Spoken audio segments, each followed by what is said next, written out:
Chào bạn, có hội viên hy vọng mình có thể nói về sự sụp đổ của Yugoslavia năm trước. Từ đó bàn luận làm sao xây dựng một quốc gia không có chủ nghĩa dân tộc cực đoan nhưng cũng rất đoàn kết và liên hệ với vấn đề phân biệt vùng miền của Việt Nam. Nam Tư vốn là một nước cộng sản đa sắc tộc nhưng dưới sự độc tài của Tito lại luôn theo đường lối tự chủ mà không phụ thuộc vào Liên Xô. Và sau khi Tito qua đời vào năm 1980, phong trào phân ly trở nên kịch liệt. Sau khi Liên Xô sụp đổ, các tiểu bang lần lượt tranh thủ độc lập, vì vậy xảy ra nội chiến. Đến năm 1999, vì Mỹ can thiệp vào chiến tranh Kosovo, Nam Tư không còn thể là duy trì thống nhất. Vào năm 2006, sau khi những lãnh thổ trong tranh chấp tuyên bố độc lập, Nam Tư cũng hoàn toàn giải tán, không cùng tồn tại nữa. Theo mình biết, vì đa sắc tộc cho nên quốc gia thiếu lực hưng tâm là vấn đề phổ biến của các nước Balkan. Vì trước đây, khu vực này thuộc về Đế quốc Ottoman, vốn chỉ phân biệt tôn giáo mà không có ý thức về bản sắc dân tộc. Một vùng nho nhỏ mà có nhiều sắc tộc khác nhau cùng sinh sống là một chuyện rất bình thường. Chỉ vì trong quá trình xây dựng quốc gia dân tộc hiện đại, điều đó mới trở nên vấn đề.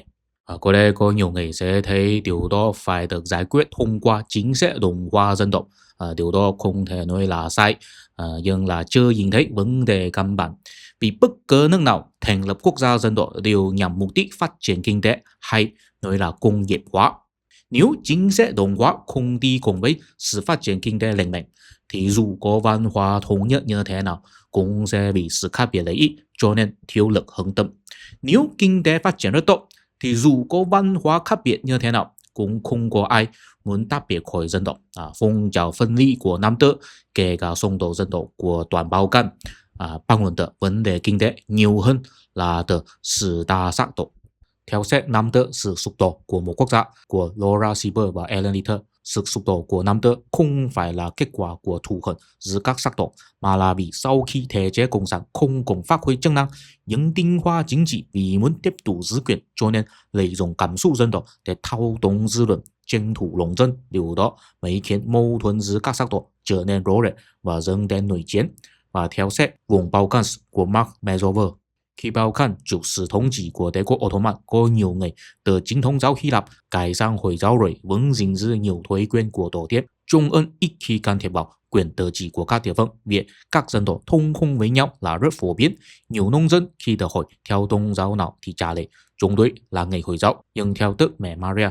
Vào thế kỷ 18, phu nhân của đại sứ Anh được cử đến đây là Mary Voli Mentoku từng ghi chép rằng ở thủ đô người ta nói tiếng Thổ Nhĩ Kỳ, Hy Lạp, Do Thái, Armenia, Ả Rập, Ba Tư, Nga, Slav và Latvia tức Hà Lan, Pháp, Anh, Ý, Hungary, và trong nhà tôi cũng nói nhiều thứ tiếng như vậy.